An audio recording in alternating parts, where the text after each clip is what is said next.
Netcasts you love. From people you trust. This is Twit. Bandwidth for All About Android is provided by CacheFly at CacheFly.com. This episode is brought to you by Lantronix, maker of the Xprint server. Print from any Android phone, tablet, Chromebook, or Kindle Fire to virtually any printer. For more information, visit xprintserver.com/twit and enter the code TWIT to receive free shipping on your order.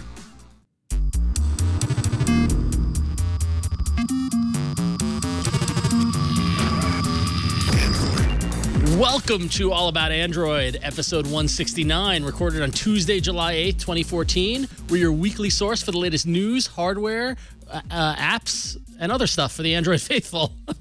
I'm Ron Richards. I'm Gina Trapani. And unfortunately, Mr. Jason Howell, for those of you who follow him on the Twitter and on the Google+, you probably saw that he's a little under the weather. He had our Tuesday eye patch kind of didn't go away, so... but we are happy to report that Jason is on the mend. He's back home. He's out of the hospital, so that's good. But rightfully so, he is taking this week off. And in his place, the ever-charming Father Robert. How you doing, sir? Actually, today I think I'm Jason Howell. You are Jason I'm Howell. just going to be referred to as Jason You're Howell. missing the patch. Oh, never mind then. It's done. No, yeah, Father Robert Ballecer from the Twit TV network, I think. I can't remember any. Oh, thank you. There you go. There's the patch. I'm so happy that this show has a producer who's doing exactly what he needs to Bryan do. is back, and clearly he missed out on the fun with the eye patch last week, so he's just making up for lost time. So there it is. Did Chad do all this? Is that what happened? Chad did do it. Chad reminded us. I'm sorry. It's good to have Bryan back. Congratulations, Bryan. Welcome back. So Thanks, Ron. It sounds heartfelt. I got some viewer mail telling me to take it easy on Bryan. So that's my July what's the word, resolution. That's our thing, though. Yeah, That's our thing. If you took it easy on me, I'd be worried. I'd be wondering what's going on. Yeah, there you go, Father Robert. I'm giving up making fun of Bryan for Lent. You know, I tried that once, but what Bryan told me was he is more afraid of me when I give him compliments than when I insult him. He always he feels that something's going to happen. I'm used to it with Padre, so. Yeah. All right, well, let's get into this week's show. We got a lot of great stuff to talk about. This week we're going to be talking about some shocking data news, lots of Android Wear and watches, as well as some gwatches. And voice search gets a talkback, so it's going to be a fun one. So let's dive right into the news.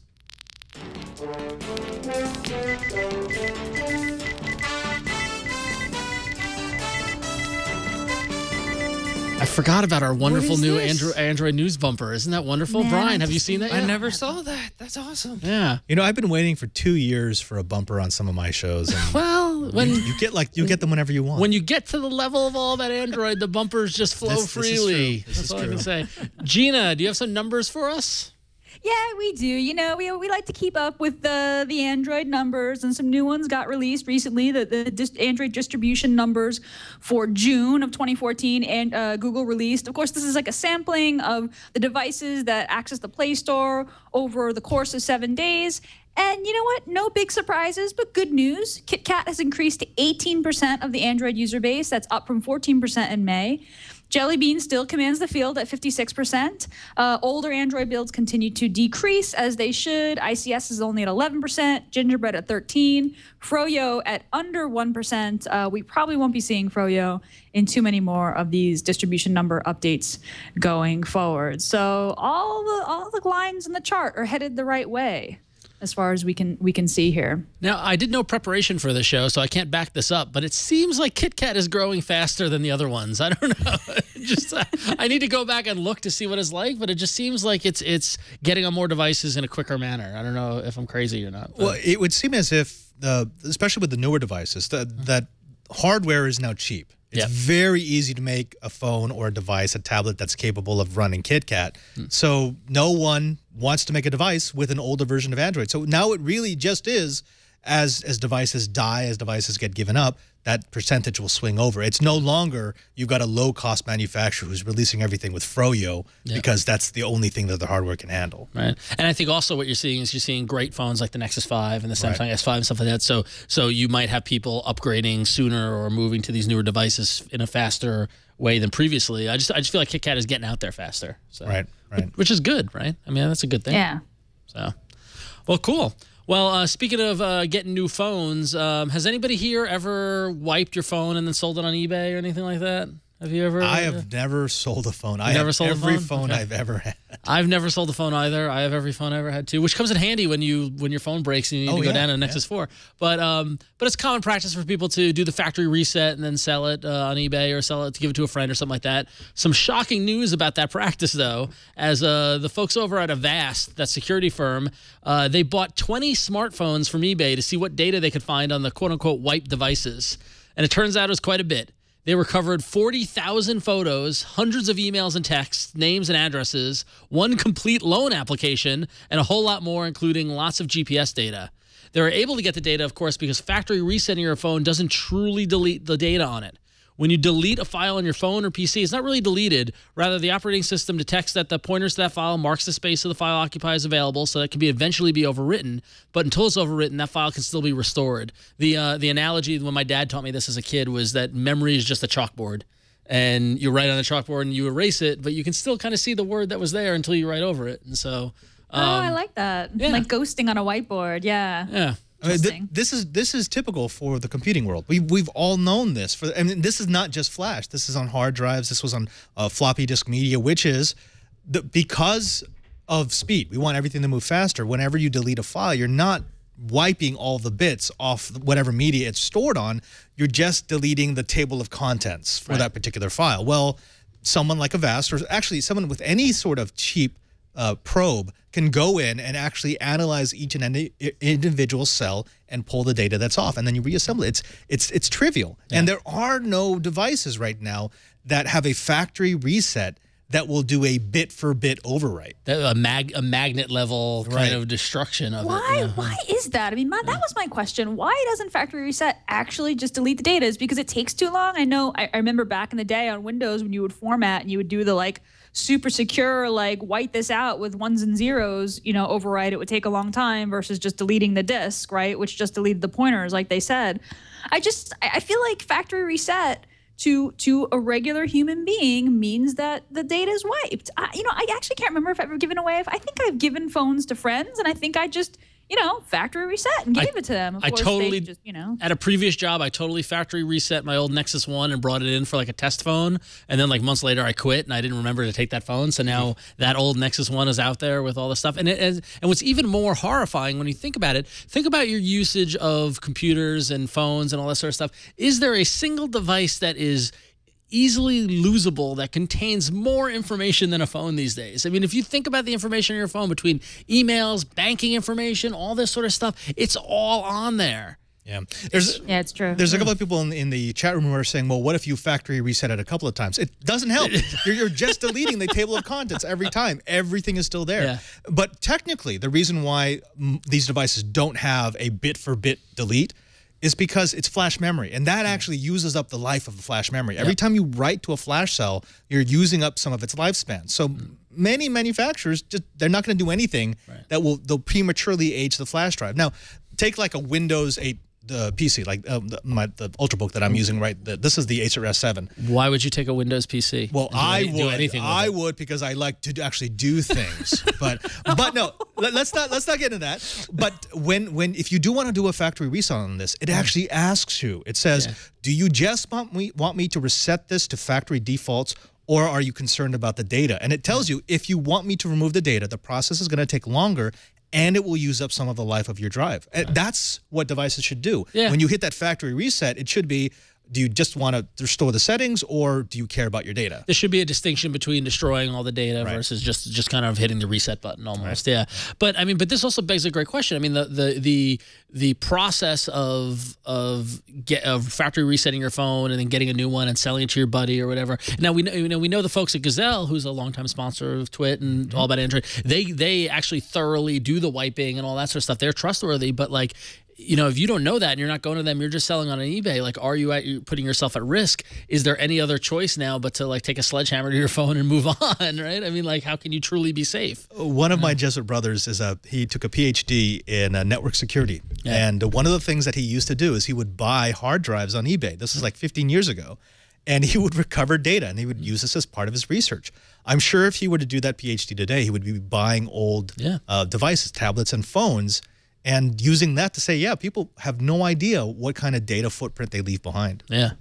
Something to think about. It's really kind of freaky when you think about it. There's only one answer. Thermite. Thermite. On the next know-how, learn how to melt your phone with thermite. No, I think there's a better answer. A wrist strap. A wrist strap. Come on, guys. Attach your wrist. You don't lose any of your data. That's true. It's a good point. Speaking of that, great. Android Wear apps are now in the Play Store. I know it's a little early. I've had the watch for a little bit because we went to Google I/O. The watches got released today, and now you can go into the Play Store and see what apps are available for your watch. There was a little hiccup in the Play Store during Google I/O that revealed a new section of Android Wear apps before the watches were available to the public. Google quickly pulled down the promotion, but it's now back up, and there's about 35 apps listed right now. I'm sure that list is only going to get longer that work with Android Wear, including Google apps like Hangouts and Maps, and third-party apps like Pinterest, All the Cooks, Duolingo, Eat24, and Lyft. There is a not-so-minor Android Wear bug right now that Google no doubt will address soon. This came out over the holiday weekend here in the U.S. Paid apps don't seem to work on Android Wear right now. So to install an app on Android Wear, you actually just install it onto your phone like usual. And then the app, if it has Android Wear hooks, will sort of automatically install to your smartwatch by itself. You don't have to do separate installations for your watch.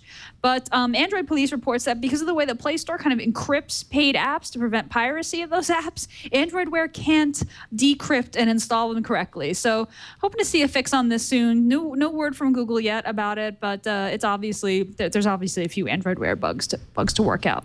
So there's a lot to talk about here. So going for the bottom up with those bugs, is there anything worse than a holiday weekend located launch? And then because this hit like what? This hit did it hit on the 4th or on the 3rd? Like all the Android Wear apps, it was last week and was going right into the 4th of July holiday here in the U.S. So you've got to imagine that somebody at Google's weekend was kind of ruined by the paid apps bug, and it sounds like it's something that was either someone missed or was an oversight or something like that. It just seems so odd that they wouldn't pick up on that. The only time you would release on a holiday weekend is if you want to bury it. Right? Yeah. You don't want anyone to pay attention because everyone was gone. We were all on vacation. Yeah, it's true. But then I got to tell you, I don't even have the watch. And when I saw the promotion go out and that page dedicated to the 25 first apps that were available, the waves of excitement and the waves of like, so Gina, what apps have you installed? Are you using any of them yet? Or have you been able to use anything more than just the stock, or have you been too busy? I have one with the Arena, which I'll talk about. Okay. Oh, we're going to wait for the Arena. Wow, all right. A little cagey there. Okay, I got it. The Arena, but I've been trying out a few of them. I haven't trying out a few of them, just kind of simple ones. There's one I've been using. I think it's called Wear Watch, and it actually it buzzes your watch if it disconnects from your phone. Oh, so like cool. if you walk away from your phone, it'll let you know that it's disconnected from your phone, because the watch is basically useless without your phone. So it's just kind of a little alarm to be like, hey, you left your phone behind. I know that sounds kind of dumb, but it was exciting for me because I was like, oh. Does it still tell time if it's not connected to the phone?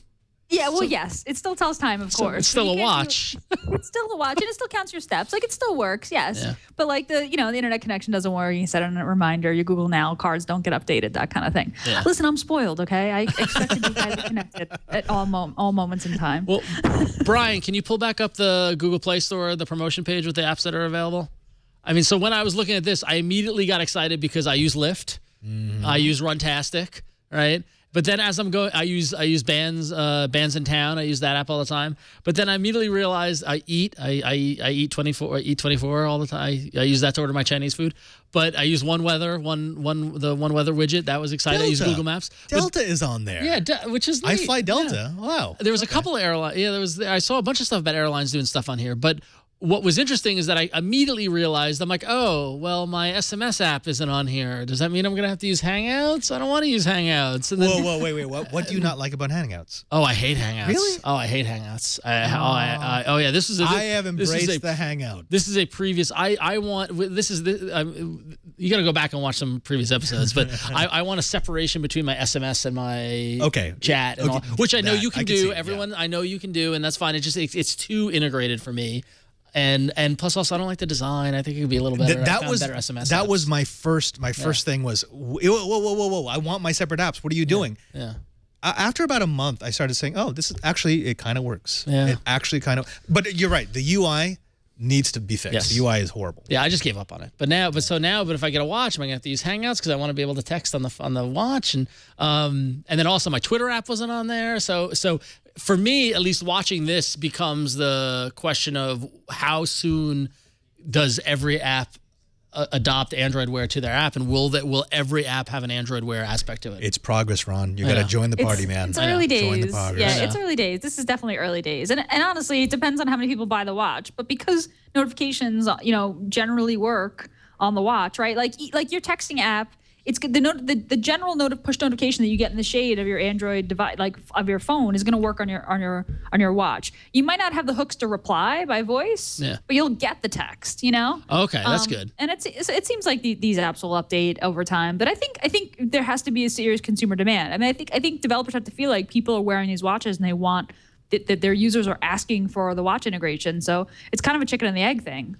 So it's your duty to buy one of these watches. That's the conclusion. Oh well, I think we've already. I've already. We're gonna get to that in a little bit, but I've already been like, well, if I get that Samsung watch was nice. If I get that, then I could sell it, and we'll have to wipe the data first. But I can sell it. And then... I'm really looking forward to the Microsoft watch.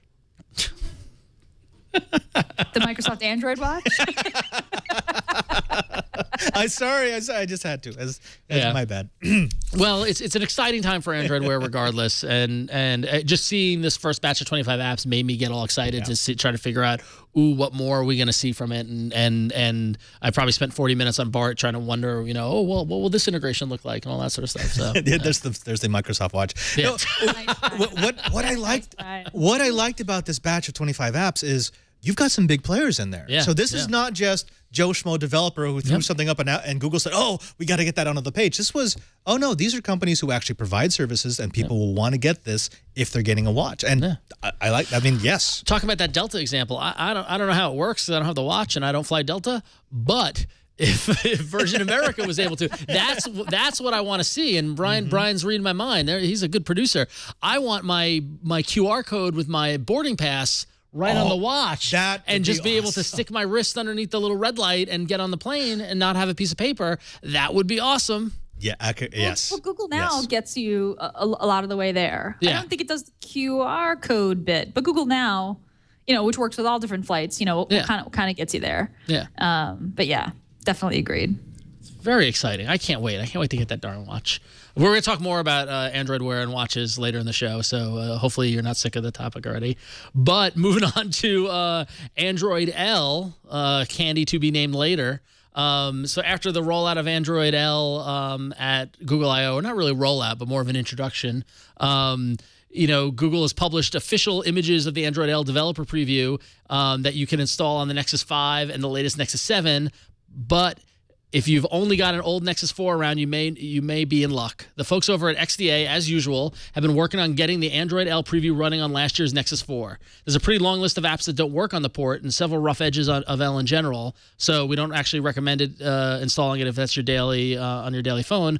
But if you're interested, you got a Nexus 4 and you want to install L on it, you can get instructions for to flash and install the L preview on your Nexus 4 over on the XDA developers forum.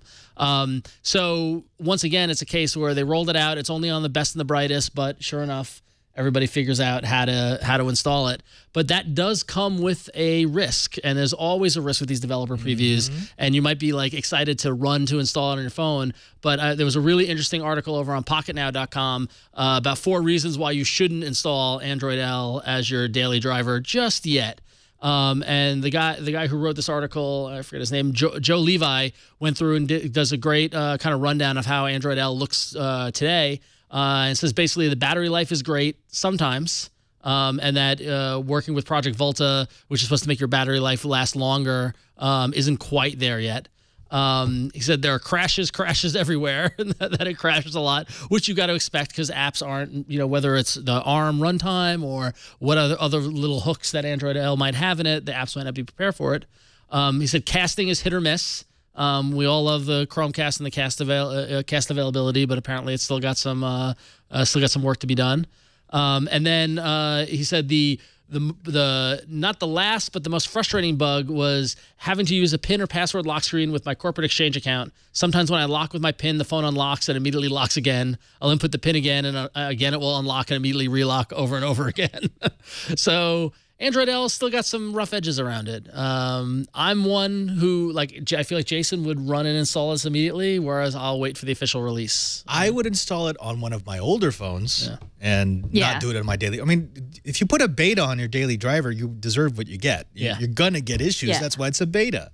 Yep. It's not even a beta. It's a preview. It's not even an alpha. It's a preview. I mean, you guys, the show last week with Ron Amadeo from Ars Technica, like, you guys convinced me that it wasn't worth, because my wife has an Nexus 5, and I thought, well, maybe if I swap my M8 with her, and then I can install Android L, and I can have L, because I really want L, because it's beautiful. And then I was just like, I don't know. When Ron A said that he actually reverted back to KitKat, I was like, okay, it's not ready yet. If it was a beta, maybe I consider it, but this is definitely a kind of old. I have an old phone laying around that I'm not using situation. Yeah, no, I don't think it's at the point where you can use it as your main phone. I mean, where clearly there are problems, and the last thing you want to do is be out in the field and be out on a trip or something like that and have it be crashing, can't unlock your phone or whatever.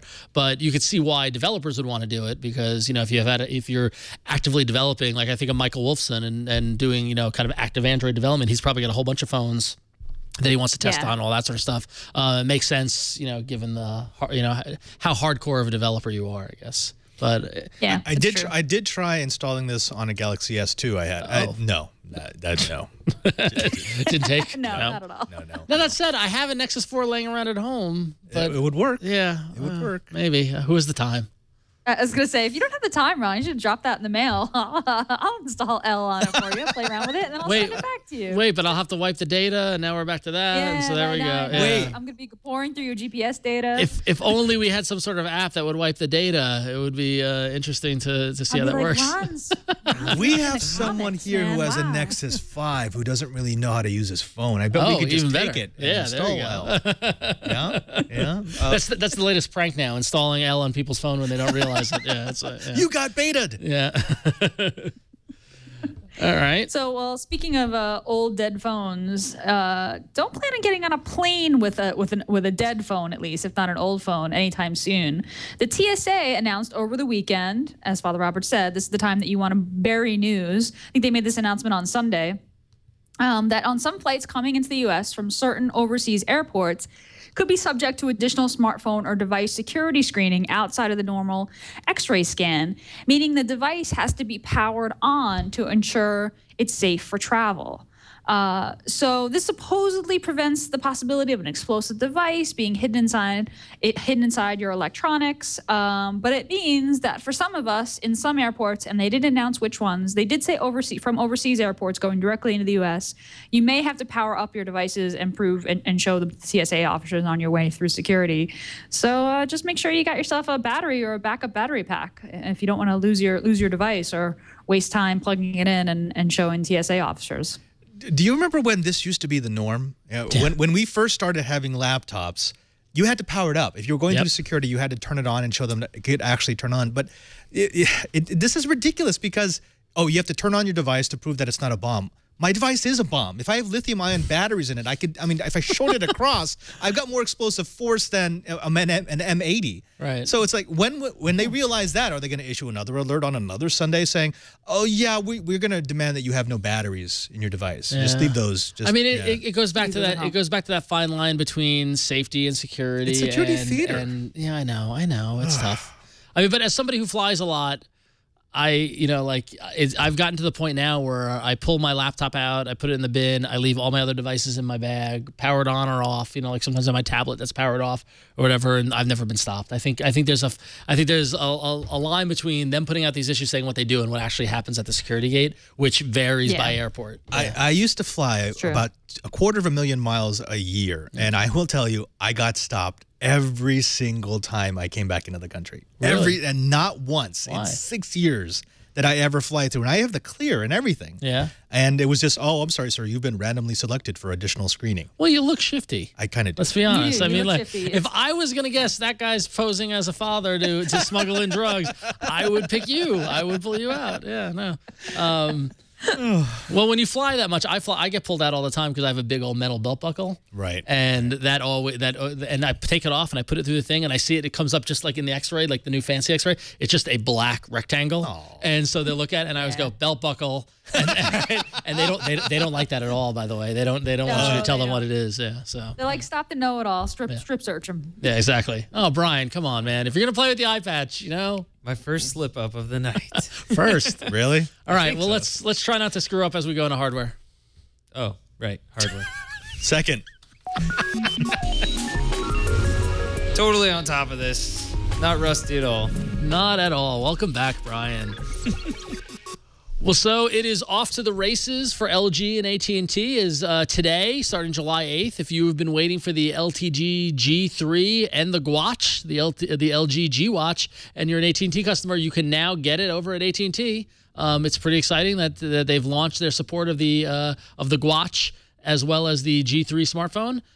You can pre-order the Gwatch for $229 and then pre-order the G3 smartphone, and with a whole big fanfare. And it's going to be available in retail locations starting July 11th, which is pretty exciting. And this is AT&T kind of getting behind this line of phones and devices from LG.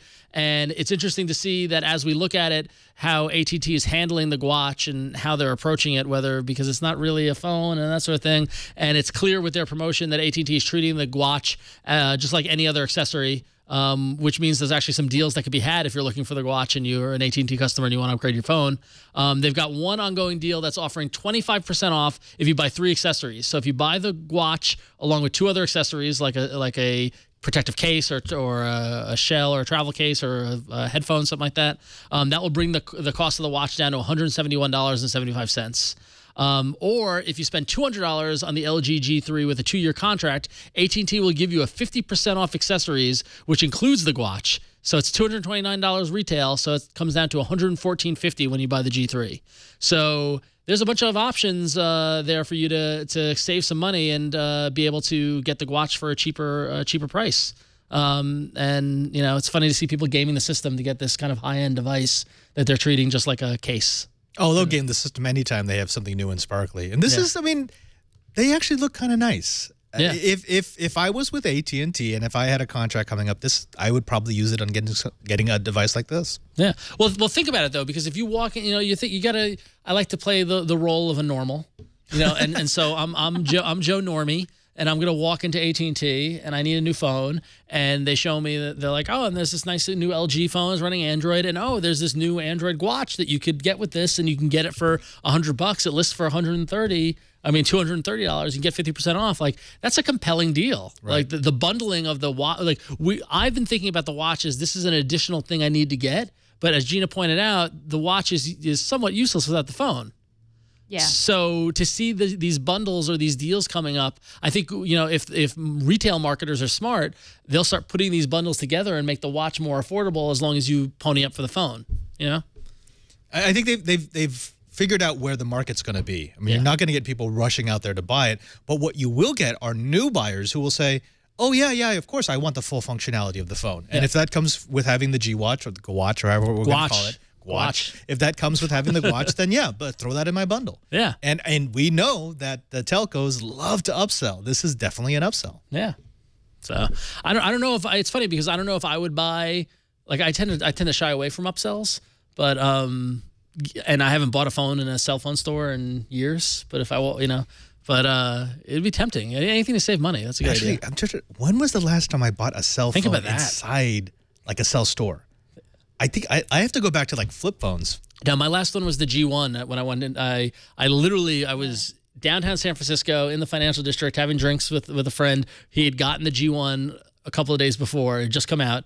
And he showed me the phone. And I literally left the bar, walked across the street to the T-Mobile store on the corner of 3rd and Market. You know that one, like in the Hearst building? Yep. And I'm like, I'll take the G1. I just bought it there in the spot. That was the last time I was in a cell phone store. Had to be drunk to do it. Got it. Okay, good.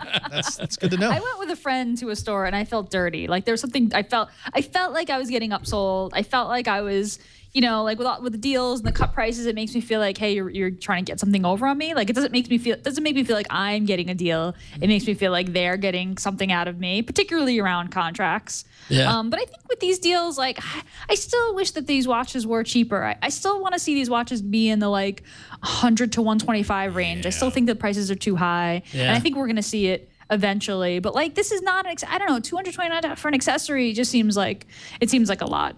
But I'm sure that we'll see that soon. And in the meantime, I guess if you are going to sign a contract, you might as well get the watch for 115 instead of 229. It's just you want to see the price get down to the no-brainer price, and I feel like $117 is that no-brainer price. It's like, oh yeah, that's stupid cheap. I'll take it. That sort of thing. Yeah. Well, but, I mean, 117 is good, but I mean, when you consider the functionality that you get, I think it's worth $200. I think it's worth it. I mean, I wouldn't. Gina, what about it? I wouldn't pay $200 for that. It's hard. It's really hard for me to divorce. I mean, I also like to pretend like I'm a normal. It's really hard for me to divorce my enthusiasm about it because I just love this stuff and I develop for this stuff. But I think it's a hard sell to a regular person. What the watch does right now. I mean, I think the watch does what your phone does. It just does it on your wrist, and your phone has to be nearby, right? So I think for a regular person, it's like, well, why wouldn't I just pick up my watch? Like this feels like, and and the other thing about another piece of electronics, I've been sort of reckoning with this too, and not to be really complainy and first world problem-y, but like, another device means like another thing to charge, another thing to keep track of, another thing to worry about scratching, another thing to worry about getting stolen or lost with your data on it. Like it's just a lot, a lot more mental friction. I've been really enjoying this watch a lot but I'm super hyper connected and I like getting my notifications when I get them, and I'm enjoying it. But it is a hard sell now. I think it's early. I think when prices go down, the functionality goes up, it'll be more reasonable for civilians. See, now here's why I think you're both wrong. Okay? Here's why I think you're both wrong. Number one, yes, money's tight and economy and all that sort of stuff, but we've seen 7 years of millions of people beg, borrowing, and stealing to get iPhones and things like that.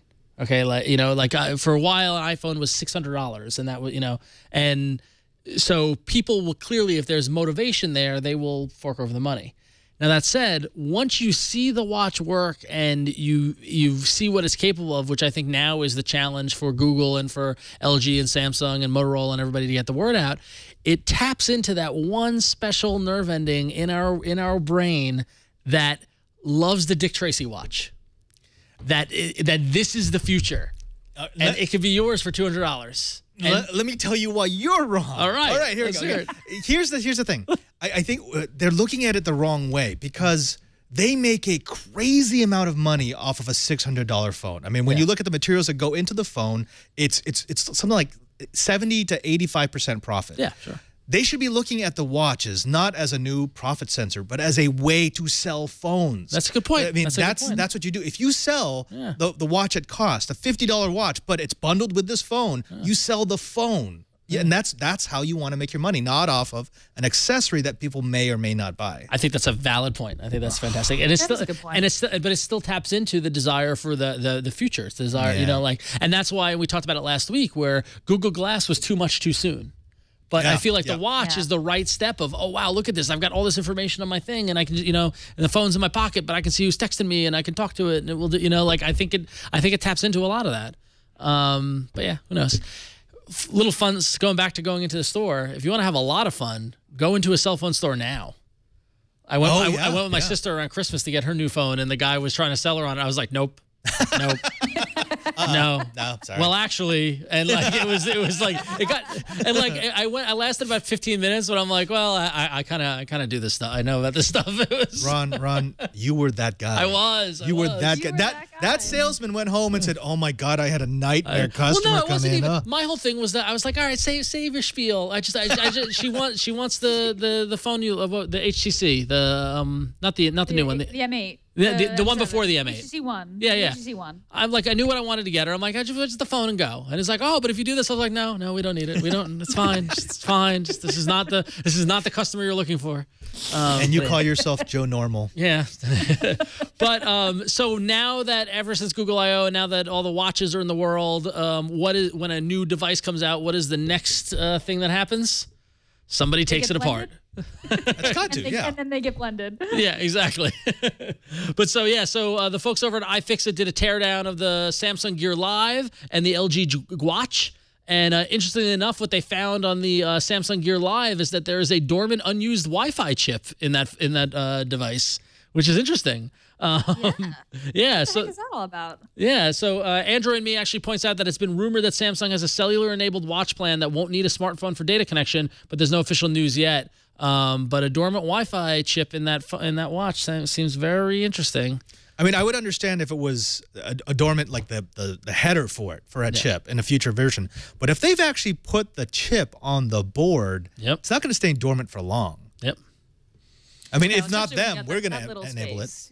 Yeah. Somebody's going to enable it. Something's going to happen, right? It's really interesting that that's there. I don't know what's going on there. I mean, Android Wear, from what I understand, is kind of a full-fledged version of Android, but if it has its own connectivity, I mean, it's just interesting. You know, my imagination started to go like, oh, like in what case would, if you were just on Wi-Fi and not Bluetooth to your phone? I mean, I certainly, in my home, you know, there are times when I leave my phone somewhere in the bedroom on my nightstand and walk around with my watch and go outside and the Bluetooth connection loses. You know, if I'm still within range of my home network, I suppose I could, you know, Android Wear could and should still work.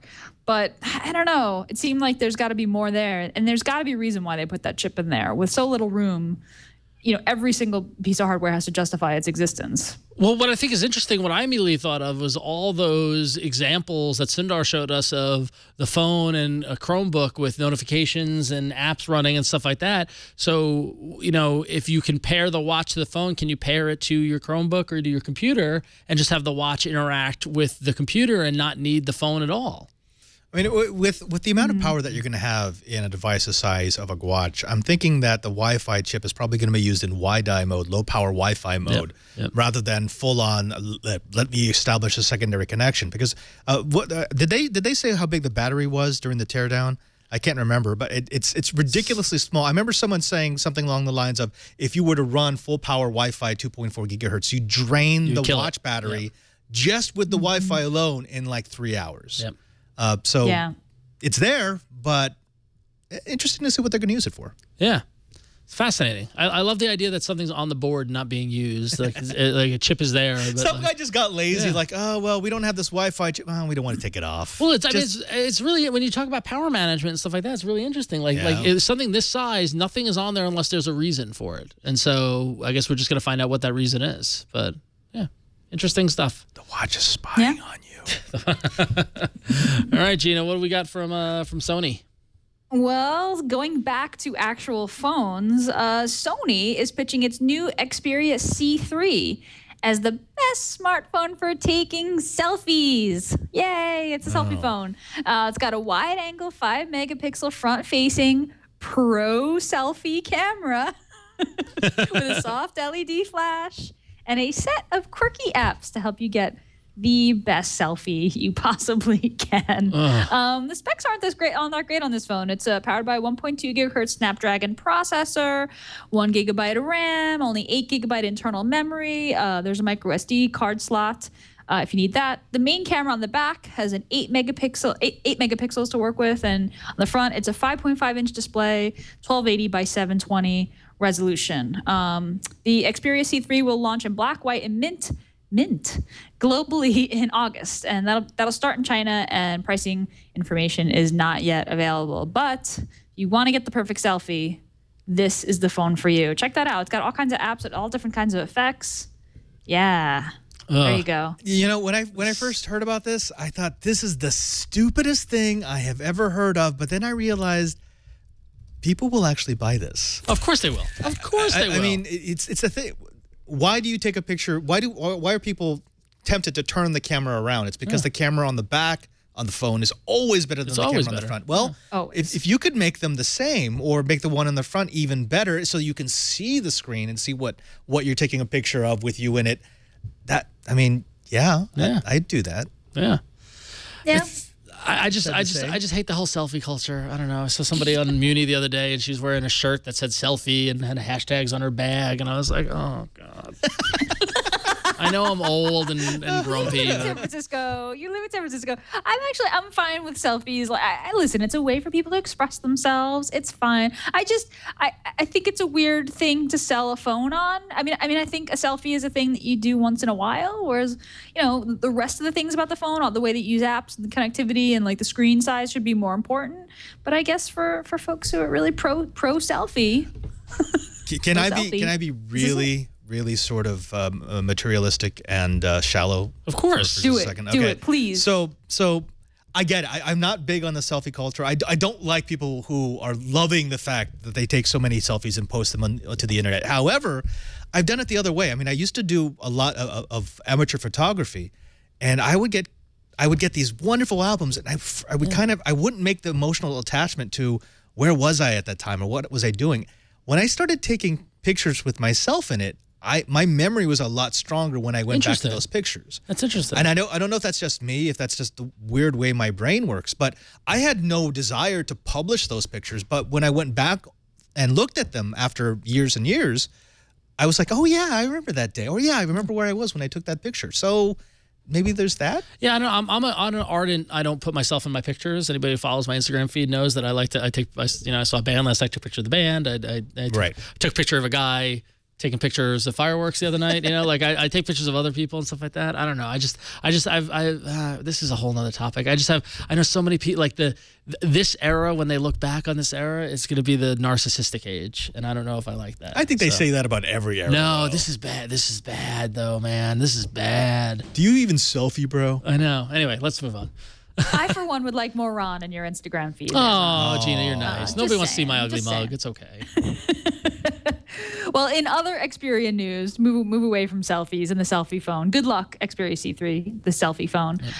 Google has officially removed Google's cleaning house in the Play Store. They've officially removed the Z Ultra, the G Pad, and the M7 from the Play Store, and they no longer appear under the Google Play Edition devices section. So the remaining 3 phones under the GP, the Google Play Edition banner, are the One M8, the Moto G, and the Galaxy S4.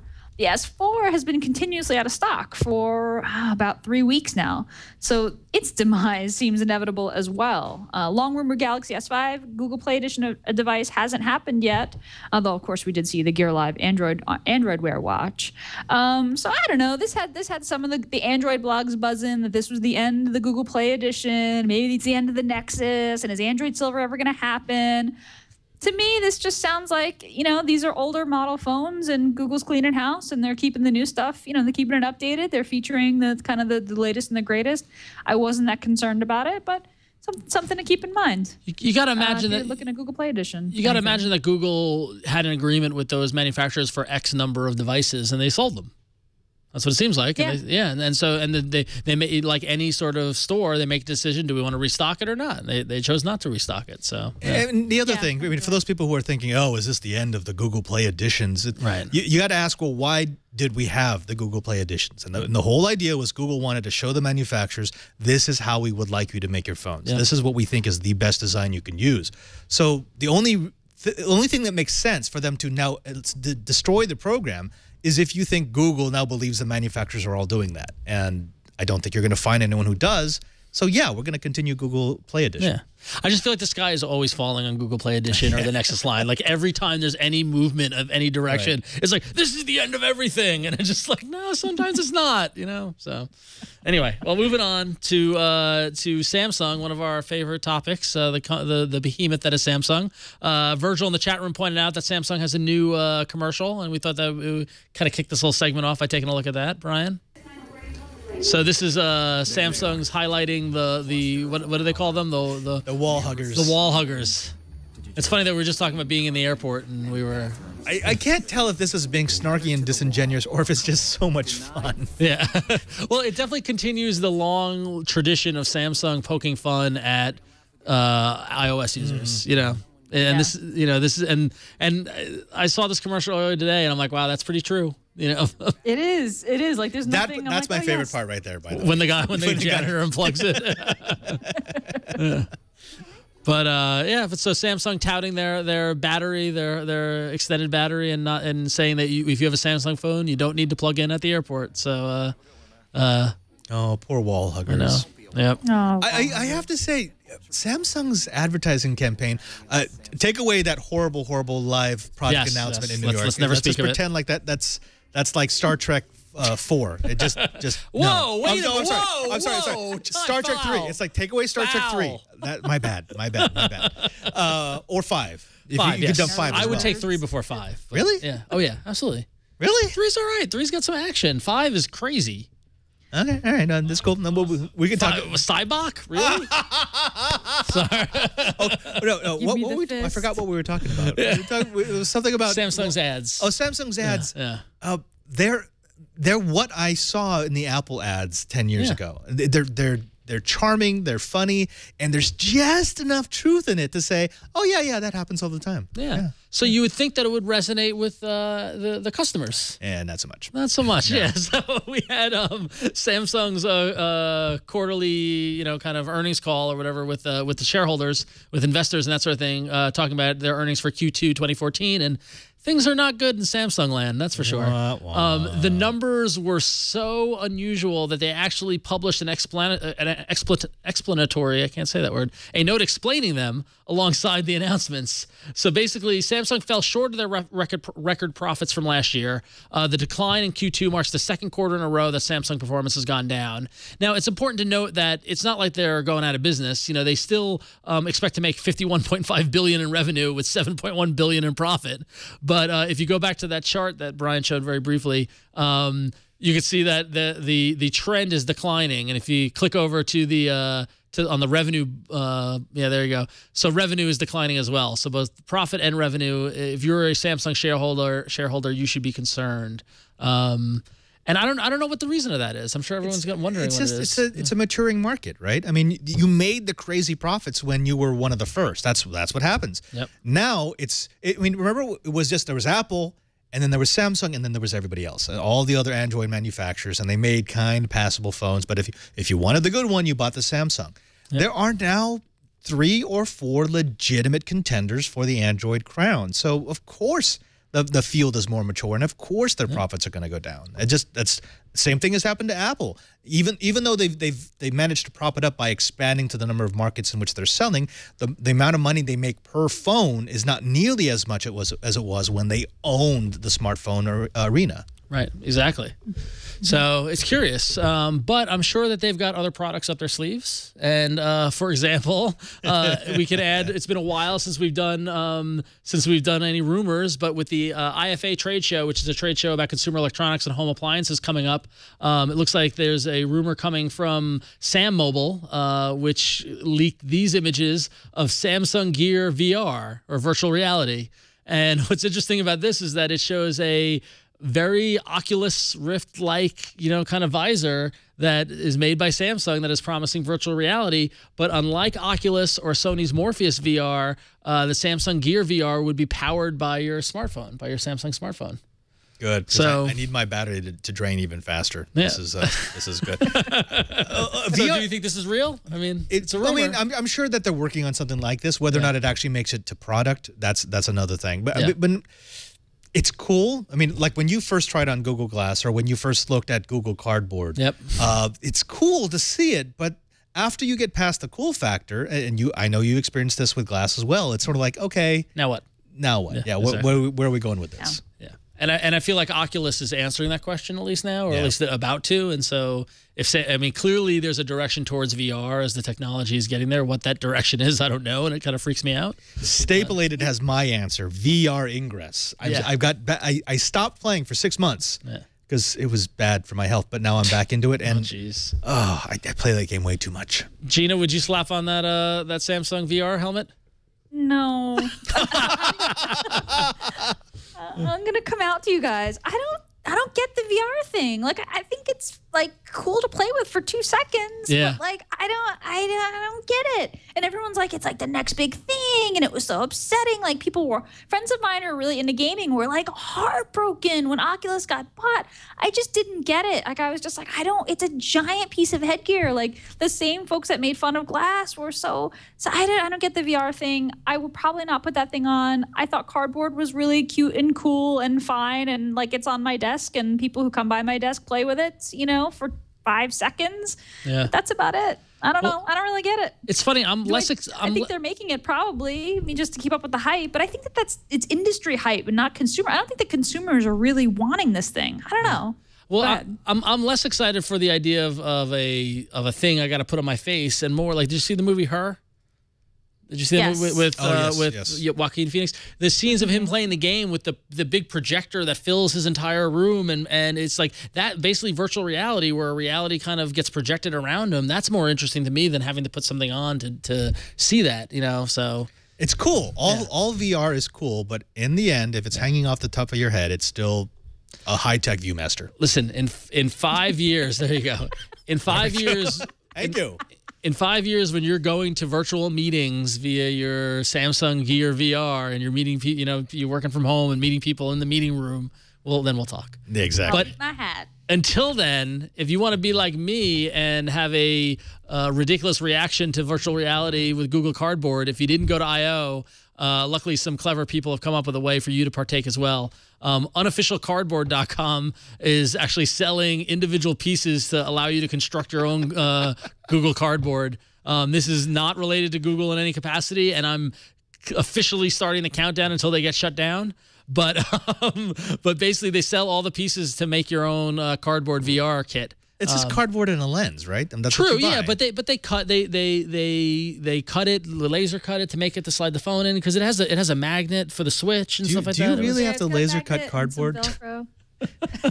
I'm just the Velcro and the magnet and the lenses, and they should have called it something other than cardboard. It's clever. I'll give them credit. It's clever. It was smart. They saw Make it out of plastic. Well, considering people are selling the cardboard on eBay for like $50, so clearly there's a market. People want this, and the app is in the Play Store. So if you can make your own cardboard, you can play with the thing. I don't know. I wouldn't pay it. So, all right. Let's pay some bills, Gina. Let's do that. I want to thank our first sponsor, that's Lantronix, maker of the Xprint server. If you're at home or at the office, printing from your Android devices, Chromebooks, or even the Kindle Fire can be a challenge. And if your printer isn't already Cloud Print enabled, you're out of luck. The Xprint Server Cloud Print Edition is an easy to set up, easy to use solution for Google Cloud Print enabled devices, allowing wireless and mobile printing from Chromebook computers, Android phones and tablets, even the Kindle Fire. And it works with a printer you already own, whether it's wired or wireless, USB or network. This is the first and only print server officially certified by Google for cloud print and Android printing. It prints to your existing printers, no need to buy a new one. It's compatible with more than 4,000 top brand printers, so most likely the printer you've already got in your home or office. It's super easy to use. It's got automatic discovery and setup of printers. You just open it up, plug it in, and print. It's got advanced configuration available via a web interface. Look at that little box. So cute. One X printer supports multiple printers and virtually unlimited Android devices. It allows your USB printers to be shared with all users over a network. And it's great for your home, it's great for your office. It even works with large multi-function printers. So the Cloud Print Edition is usually $149.95, and it supports up to 10 network printers and 8 USB printers simultaneously. Visit xprintserver.com/twit for more information and to buy. And we've got a special offer. Use the code TWIT to receive free shipping on your order. Remember, visit xprintserver.com/twit, and at checkout, enter the code TWIT for free shipping on your order. And thank you so much to Lantronix for sponsoring All About Android tonight. I love the Lantronix. It's very cool. Cloud printing is awesome. I'll give them that credit. Indeed. So, thank you, Lantronix. Okay. All right. So before we get to apps, we got a couple of emails. And given the theme of this episode is around watches, I thought these were 2 emails that would be worth talking about. The first one is from Chris. And he says, thanks to Ron's super enthusiastic passion for the Samsung Gear, I ordered one and it arrived today. Ron should put in a claim for a commission. I agree with you. Chris says, overall, I love it, but not as much as Ron, but I still love it. The only issue I found so far is that while texting, it's sending the text from Google Hangouts using my real phone number rather than my Google Voice phone number. Please have Google fix it. So that's Chris's email. We don't have any say of Google fixing anything. Well, actually, no. We have a hotline here. Somewhere, do we? Right? Yeah, While texting, it's sending text from Google Hangouts. Oh yeah. Yeah. See, Yeah. here's the little maze that we're gonna go into with SMS, and people use Google Voice. So Google Voice needs to make an Android Wear app. I do everything from Hangouts, so I would be just fine with this. Yep. So our last. Got to get with that program. Our second email comes from a gentleman named Richard, who says, "Love the show. Thanks for all that you do. But what's the big deal about a round watch? Here's my point. Traditional watches that display time have a round face because a basic clock face is round. Makes sense? But the smartwatch isn't just a timepiece. They are a computer display on your wrist.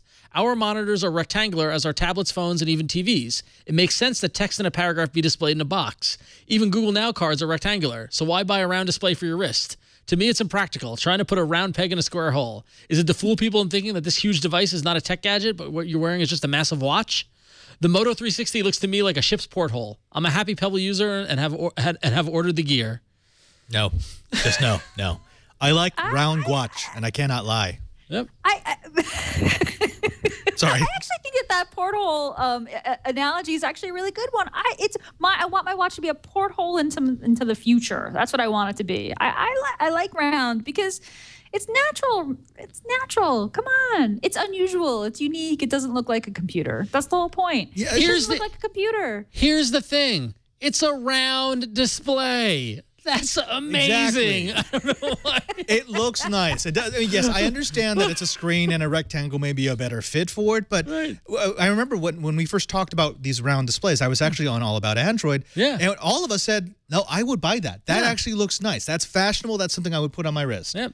Now, I haven't seen a Gwatch in the wild. So, Gina, you have the Gwatch. I haven't actually physically held one. Last week was the only time where I got to see Jason's Samsung Gear Live. Or not Gear Live. What is it? Samsung Gear Watch, whatever it's called. Yeah. Gear-ish. Yeah. And that was nice because it was square and it was kind of molded. But like one of the things I didn't like about the Pebble was that it was so rectangular and that was so kind of odd looking. And that circle to me just works. It's the merging of the paradigm of a round watch that you're used to with the adding in the data.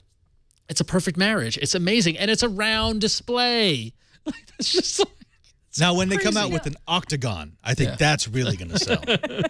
You know, unlike glass, people don't come up to you and say, "Oh, can I see your watch? Like, what is that?" Yeah. But I was like out to breakfast with some friends, and one of them said to me, "Oh, do you have the time?" And then she saw my arm and was like, "On your giant watch." And it's like big, and she was like, "What is that?" And I was like, you know, I gave her the whole thing or whatever. But like, if you do look at someone's arm, I mean, it does. Look at that. Just look at that. Yeah. Come on. Yeah. So I want my 360. Yeah, no. Just because it's round. Sorry, Richard. I know. I hear you. I get it. I get it. And you know what it is? Too. It gets away from that sense. Bryan showed us that photo of the Microsoft smartwatch, but it gets away from that, from people saying, you just strapped a phone to your wrist. No, it's round. It's something else. It's a different device. It looks stylish, and if you weren't looking really closely, you may not even know that it's a smartwatch. Yeah, and I appreciate a dissenting opinion. I mean, the thing is, it might not be for everyone, and so the Samsung Gear might be the better choice for Richard, and whereas I want the Moto 360 because I like round. Hell, when they come out with, I want a 30-inch round monitor. I want like that Star Trek. That's crazy. It's awesome. Like that. That's so that triggers with me, and so it works for me. So everyone gets their own. You're being very diplomatic, but I will say, Richard, you're wrong. No. See, that's why you're only a guest on the show. Sorry, you're just wrong. Father Robert's salty tonight. I You're like just wrong. Very salty. All right, let's talk about some apps quickly.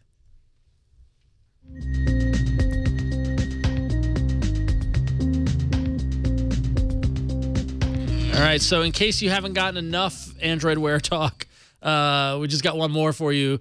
Sure enough, the first game for Android Wear came out, and guess what? It's a Flappy Bird ripoff. Oh, no. God. Of course it is. Make it stop. Oh, the pain. Okay, Google, play Flopsy Droid. Yep. Flopsy Droid is the game, and basically it's Flappy Bird, but with a droid that's flops. So there you go. So if you're looking for the future of Android Wear as a gaming platform, and Gina's got it on her watch, we can see it, Bryan, now live as she tries to play Flopsy Droid. Damn, I keep dying. So there you go. But interesting to see games coming out on for the platform. So that's pretty cool. Now, I would be interested if they could make the controls so that like you had to do this to make it flap. I don't Because I want would that. love to watch people around San Francisco just doing this all day. I'd be, oh, well, flap. Yeah, I don't like that. I don't like the games that make you that make you move. I just want to, but that'd be funny. Just go like that. This will just be me on the subway. Yeah. No, that's not going to get any strange looks at all. No, not at all. Not at all. So it's nice to see the game developers not disappointing when they're developing their Android Wear games. We'll see what's next. Innovation, folks. This is called innovation. I'm really sorry to say this, but it actually it was a lot more playable than I expected. I was like, this isn't going to be playable. It's very playable. I mean, you just tap it, the screen's big enough. Like I played a few rounds, I'll admit it, and it was idle curiosity. So, all right, I don't have a very good high score. Cool. What else do we have here in apps? Let's move on. I can't admit more to my Flopsy Droid addiction. This is cool. So you can tell Google, you can correct Google when it misinterprets your voice search. I had no idea that you can do this. So, but you can, and it works. I tried it. So if you do a voice search, you say, okay, Google, search for, all about Android, and Google mishears you and sends you to, someplace else, or you garble one of the words, you can say, okay, Google, no, I said Android, and it will run the same search, and it makes a pretty good guess about which word it screwed up, and will replace the new word with the, replace the messed up word with the new word and rerun the search. It works really well. I tried it a few times. It always mishears my daughter's name because her name is just sort of uncommon. And I tried it a couple times and it totally works. So you can be like, okay, Google, no, I said this. Totally works. I like the little bit of parental tone you have with it when said, no, I said. No, I said. I just hear my mother going, no, I said. What I said was. Can you change the phrase? Say, actually, I said. Well, actually. But But what I think is interesting about this is that, I mean, I don't want to get too kind of hyperbole with it, but I feel like this is the first step of a little bit of AI. Yeah. By interacting with the device where you're say, okay, Google, show me movie times for tonight, and you get movie times for tomorrow. I'm like, no, I said tonight. And then it corrects itself. That's kind of crazy. Well, what I love about building this into the Google ecosystem is, since your profiles transfer and they come with you, it ties you to your profile. It's not just a collection of your email addresses, usernames, and passwords. It's all the corrections that you did. So it will remember all the times you said a word in a funny way that only you use, and it will understand you. Yes, please, more of that. I was going to say, should we test it? But I don't know what to search for that we wouldn't understand. Yeah, it's hard. You kind of have to come up with something that it gets wrong and that you can. Hard to trigger it. Yeah. Actually, what I want is that on the swipe, so that when I've done so many times. This is a GS4. So many times I'll swipe a word and it will do the wrong word. I'll delete it. Swipe another word and it does the same thing. And I want to be able to say, no, I will never use that word. I want this word. There's one word that it keeps trying to correct me, and I can't remember what it was, but I'm like, I will never say that word. And so Windows. Yeah, that's probably what it is. So. All right, what else we got, Gina? Last thing in apps, we have Android and PC cross-device clipboard syncing coming soon to Pushbullet. I know that was a mouthful. Let's just start from the beginning. Pushbullet, awesome app. I featured it here on the Arena. If I remember correctly, it won by far. Really great app that syncs your Android notifications to your desktop. And while Google is building in a lot of the functionality that Pushbullet offers, Pushbullet is really, really awesome. And it's got this continuous stream of updates. Really neat way to sort of get all your notifications all on your desktop, in one place. Well, there was a screenshot of an early build of Pushbullet leaked on Google Plus, I think, that seemed to indicate that there would be cross-device clipboard syncing going on. So if you copied a block of text or an image or something on your computer, it would be then available on your phone and vice versa. it looked like Pushbullet's official account quickly responded to the Google Plus image saying that this prize, this was an accidental leak and the feature isn't ready, and it'll be a while before it arrives in stable form. But also, but kind of cool. I really love these kind of apps that do this sort of cross-device. I mean, we all use multiple devices. It should all kind of just be seamless, and I feel like Pushbullet has really kind of pushed, not to, no pun intended, but has really pushed the envelope on that. So, neat little thing we might see in Pushbullet sooner or later. It's interesting to see Pushbullet kind of on the side doing its thing, and then Google doing their thing. Because I saw a lot of Pushbullet at I/O with the update, with the Chrome updates and sort of stuff. So it's funny to see kind of them on the bleeding edge. Meanwhile, I still have not installed it and don't use it. So I just installed it, and I'm trying to figure out how to use it. Yeah, unfortunately, like it's one of those things that's kind of like the if IFTT, whatever. It's like, it's totally awesome. I will tell people to totally use it. I won't touch it with a 10-foot pole because I don't have time to do it right. That's my problem. So lazy. I just call you both It's lazy. not lazy. I'm very busy, Gina. It's Comic-Con time. Okay, well, I accept that. Yeah. I'll take that. All right, cool. Well, that said, let's head into the arena. Uh-oh. So many enter, but only one lives. Android Arena. So now, I don't want to get too big of a head here, but Father Robert, I think it's safe to say that I'm on a roll. I think it's safe to say. I've never lost. Well, you might not be on as good of a roll as I am. But so looking at the results from last week's arena, we got 4 apps in the arena that were all pretty good. Wow. The World Ends With You was our guest Ron Amadio's app that came in 4th. Jason's app Stitch, Stay in Touch, got 38 votes, just edging out The World Ends With You. Gina came in 2nd with Wikipedia with 63 votes, at 28% of the vote. And my Sleep Cycle Alarm Clock app took 93 votes, 41%, took the win. So, Ron, your head's looking pretty big. It is looking kind of big.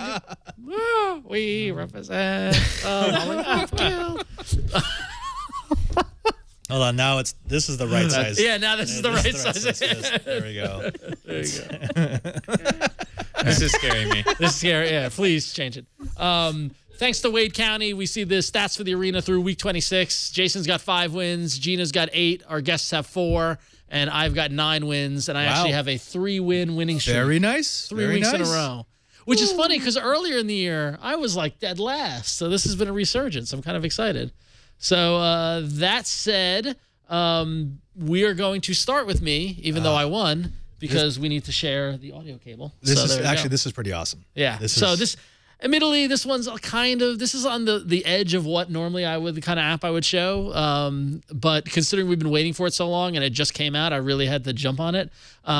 We talk a lot about video players, and we talk about which video player to use on your tablet or your phone, all this sort of stuff. And I'm a big MX player fan. And whenever you talk about video players, inevitably somebody always says, "Oh, I wish that VLC was on Android." Well, now it is. VLC released a Android app. It's in beta, so again, it gets that beta tag. Be careful. Your mileage may vary as far as what you get, but it's a full running version of VLC that works on Android tablets, phones, whatever. You got your little cone that we're so used to seeing, and tap it right here, and you get. They've really integrated the current kind of design with the color bar along the top, which is pretty cool.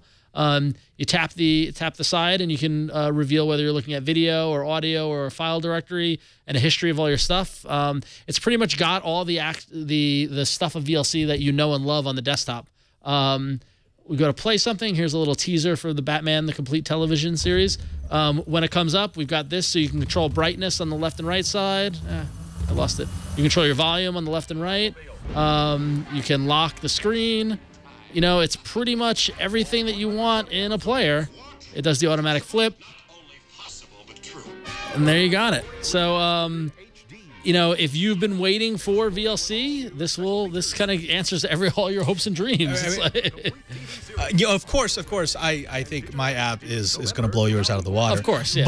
But I will say this everyone should get. Right now, everyone should get this. VLC is awesome. Yeah, VLC is It's open great. source. It's awesome. We should, it's a great app. So Ron, have you spent a lot of time with it? Is it as good as MX Player? Does it, if you throw an MKV at it or a crazy video file format, does it work like it does on the desktop? I mean, on the desktop, I feel like that thing VLC plays anything you give it. I literally installed it this morning.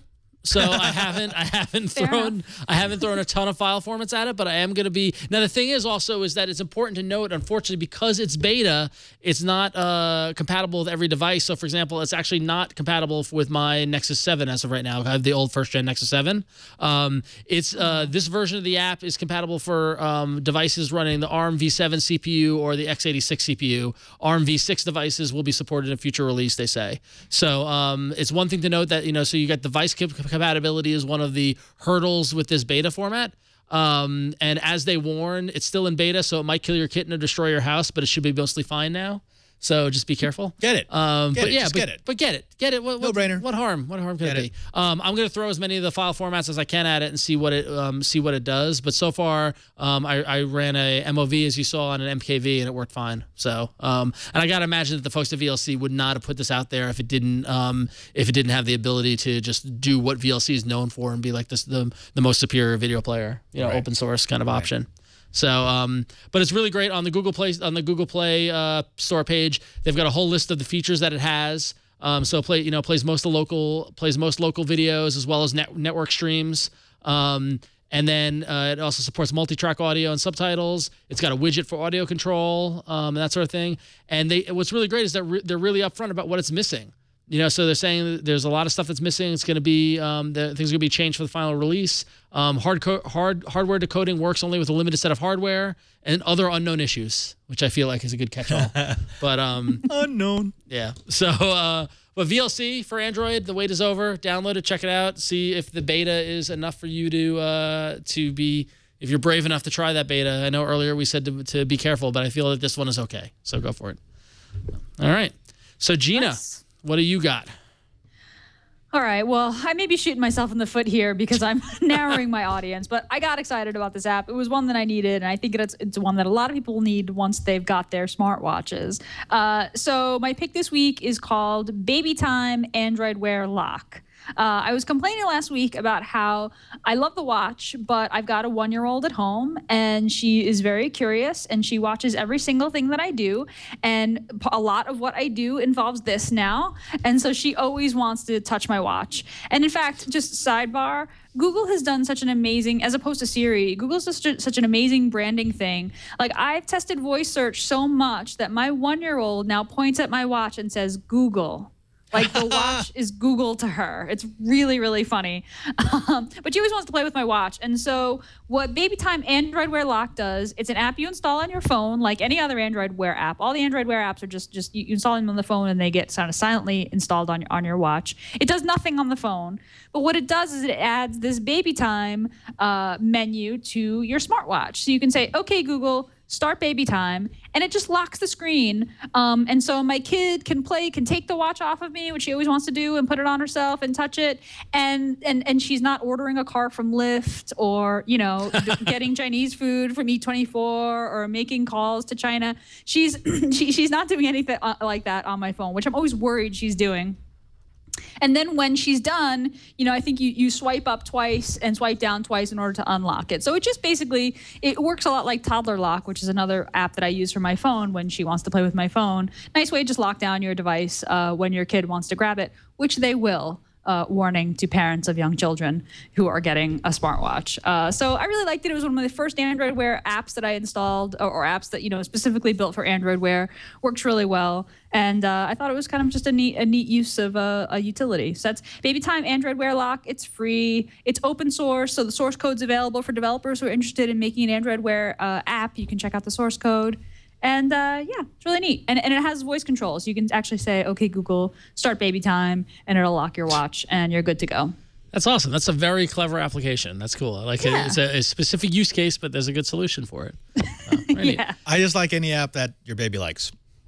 That's sorry. Yeah. I like that you say, okay, Google, Baby Time, and it knows what to do. That's exactly. great. It knows what to do. Exactly. And then my daughter says, Google. Yes, Google. I saw your tweet that or your post that might have been Google. I forget where it was, but that your baby says Google better than grandma.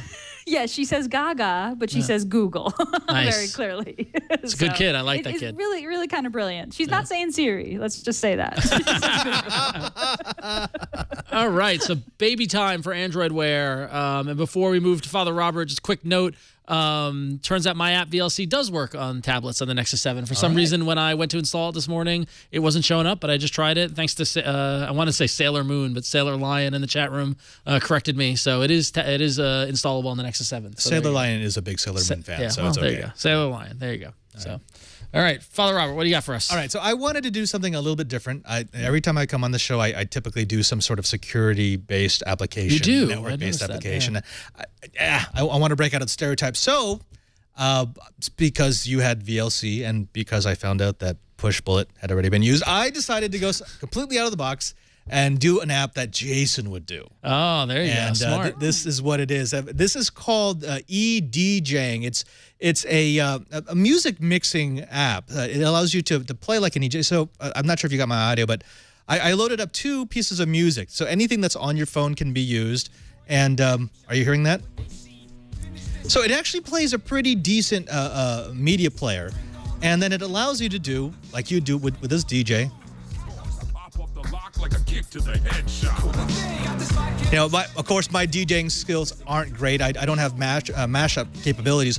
But the other cool thing is it also allows you to do sync. So if you sync, if you hit the button down in the middle here, it will let you synchronize the beat so that you can keep your tracks on the same proper BPM, beat, the same BPM, right? Yeah. And then here's what I really like: you have the ability to mess with everything from the pitch to I don't know. Well, that's cool. Oh, that's pretty cool. Yeah, I like that. Yeah, and so there's a bunch of different effects that are built into the software. Like if you wanted to throw it into an echo chamber, and it's all touch-based, which makes it really simple. I mean, I can imagine this being used to great effect on an actual like DJ tablet turntable. Now, you can also, of course, mess with pitch. So if you want to, and of course, my personal favorite is Scratching. Yeah. scratching. No DJ app would be good without scratching. Now, even if you didn't like DJing, it does give you some decent information about the type of music that you're listening to, and it lets you do auto mix, which essentially will move from one piece of music to the next piece in your library and just do a nice smooth flip between them. So yeah, if you are at all interested in music, or even if you just want another app to play music or say podcasts on your Android phone or tablet, this is eDJing. It's free, and just go get it now. I think for me, this is kind of like VLC. You might as well have it on your phone. It's not going to cost anything, and it is kind of. And I love the way that it stops. Just like it's actually like a record player. You know, it's funny because literally for years I wanted to do a DJ app. Like because I've DJed and I had an iPad specifically to do DJ and stuff like that. And then about a month, maybe 2 months ago, I did an app in the arena that's called Cross DJ previously. And I was so excited because I'm like, finally, there's one that's actually got decent graphics and works well and stuff like that. And now there's another. Like, I like how we went years of having none, and now we have options. There's a couple. Like similar to like how I use MX Player for video, but now I've got VLC. Like there are different. So it's pretty cool. And the app I didn't have the FX kind of pad about that. Right. So I really do kind of like that. That's. I mean, you could. Actually, Greg Burnett was helping me out with this. You could just do nothing but the effects and entertain yourself to great effect. Cool. Very cool. Yeah. Nice. All right. So that is, what was that called again? That was called eDJing. eDJing. DJ Mixer Mix. DJ Music Mixer Studio. That's a mouthful. All right. So those are 3 great apps that, 2 great apps and 1 watch app that is very specific. Wow. Very specific to a demo. Shots fired. Well, I'm just saying you need to have you need to have the Android Wear watch, and you need to have a child. I'm just saying. I know. I shot myself in the foot. I know. Ooh, that's just neck and neck. Next week I will do better. But it is cool. It's a great idea. Anyway, so let your voice be heard. Go to AAApoll.com/169 where you can vote for this week's apps. You can choose if you like eDJing, DJ Music Mixer Studio, Baby Time Android Wear Lock, or VLC for Android. And we'll see if my 3 week in a row, if I can make it an even month. dang. Yeah, we'll see. I'd say you got a pretty good shot. I mean, VLC is kind of a no-brainer app. You really should have that. I feel bad though because I feel it's because I don't like to do the no-brainer apps. But after the week we've had and the current state of affairs at the AAA headquarters, I feel like I'm allowed to do a no-brainer app. Yeah, you earned your VLC pick this week, Ron. I like to see people in the chat room are now voting for Baby Time Android wear a lock out of spite. So there you go, Gina. There you Thanks, chat room. So chat room, if any of you like cute babies, then you need to vote against Ron. Yeah. So any app but his. 1-year-olds who say Google, then that's what you should vote for. It's like WWF, you know. I'm the villain and Gina's the hero. And if you're not a baby hater. Oh man. All right, excellent. So we survived another week of All About Android. We do miss Jason very much, but he'll be back next week, we hope. He should be at least. He should be on the mend. So until then, Father Robert, where can people find you? You can find me here on the Twit TV network. On Mondays, you'll find me at 2:30 p.m. Pacific time for This Week in Enterprise Tech. It's a show all about networking, data centers, how the world connects and communicates. On Thursdays, you're going to find me twice, once at 11 o'clock with, some guy named Bryan, Burnett. Who? Yeah, he's a hack. Whatever. That guy. He just kind of hangs around. Yeah, we do a show. We started feeding him and he never left. I know, it's weird. It's weird. He just won't go home. But we do a show called Know How where we do a couple of interesting geek projects. It's a DIY/maker/ if you like science and technology, it's a good show to watch. And then at 1:30 with Shannon Morse, I do Coding 101 where we, let you into the world of the Code Monkey. And on Friday, I have an unofficial show, which at some point will become an official show. 7 o'clock p.m., it's Padres Corner. It's basically just me talking about anything I want to talk about. And I get cool guests, like we had David Hewitt on a few weeks back. We've got Will Harris coming up. We had F a Dog, Scott Johnson, Brian Brushwood, and Jury. So, good time to be had by all. Excellent. You are a busy man. Nice. I get around. Yeah. All right. Well then. Gina, how about you? You had a big launch today, didn't you? I did. Finally, I'm really happy to finally announce that the product that I work on is called ThinkUp at thinkup.com. It's a paid product because, we're trying to create a business model here, but you can try it out now for free for the first time, just starting today. You just go to thinkup.com, sign in with your Twitter or your Facebook account. It's social media analytics for human beings, for normal people. If you sign up, no credit card required, 14-day free trial. Try it out, see if you like it, try and break my code. Tell me what you think. I'd love to hear what you think. We just launched it today, and hopefully it's working. So go sign up if you were curious about ThinkUp but kind of want to try it out before you bought. I also host This Week in Google here on the Twit Network, and that's on Wednesdays at 1 p.m. Pacific, 4 p.m. Eastern with Leo and Jeff. I think it's going to be Mike Elgin and Jeff and myself tomorrow. So I'm really looking forward to that. You should come on by and watch because, we talk about a little bit about the Android on that show as well. And that's about it. What about you, Bryan? Thanks for the toss, Gina. I appreciate it. Yeah. I know you probably didn't trust Ron to throw it to me, so you probably would have just ended the show. I'm trying to give you your moment in the non-lights. Yeah, exactly. Thank you. I missed out last week. I was pretty busy, but it sounds like you guys coped okay somehow. Yeah. But like Robert said, you can find me on Know How on Thursdays and trying to get back in the swing of things from taking a week off. So what about you, Ron? What do you do? I like the trying to get back in the swing of things. Trying. Yeah. There's a couple slip-ups tonight. But it's all right. But speaking of ThinkUp, if you go to my ThinkUp at ronxo.thinkup.com, you can kind of see a nice little snapshot of all my activity on social media, including and Gina, I did like this little touch on ThinkUp. One of my buddies has over 1 million followers, and he retweeted me, and it informed me that someone with 110 times more followers than me retweeted me.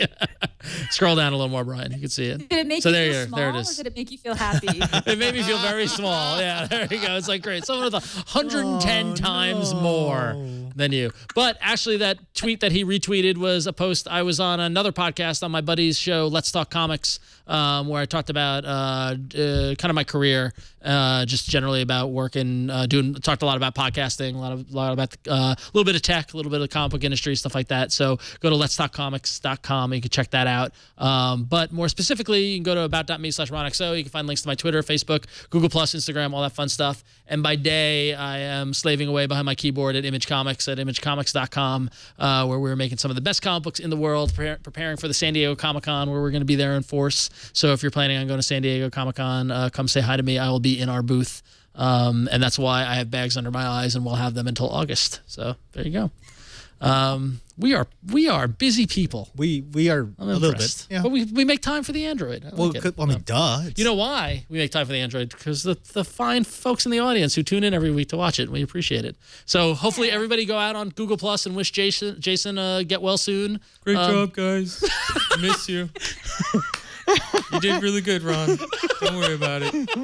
I'll see you guys next week. All right, Bryan. You're so wrong. There's so much wrong. Guess what, Bryan? You get a point for that. So there you go. Good job. Bryan wins today. Ended on a good note. Ended on a good note. All right, that said, that's it for this week. So if you want to get in touch with us, we'd love to hear from you. You can leave us a voicemail at 347-SHOW-AAA. You can email or send a video mail if you put it up on YouTube for us to see. You can email that at AAA@twit.tv. We're on Twitter at Android Show. Over on Reddit, which was very helpful today in doing the rundown, at twitAAA.reddit.com. You can get all the show notes and past episodes at twit.tv/AAA. And you can find us on YouTube and iTunes and Pocket Casts and all the other great places where podcasts and shows and netcasts, stuff like that, can be found. And you can catch us live every Tuesday starting at 5 p.m. Pacific at live.twit.tv. It's always great to see you. Thanks for coming by this week. We'll see you next week. Have a great week.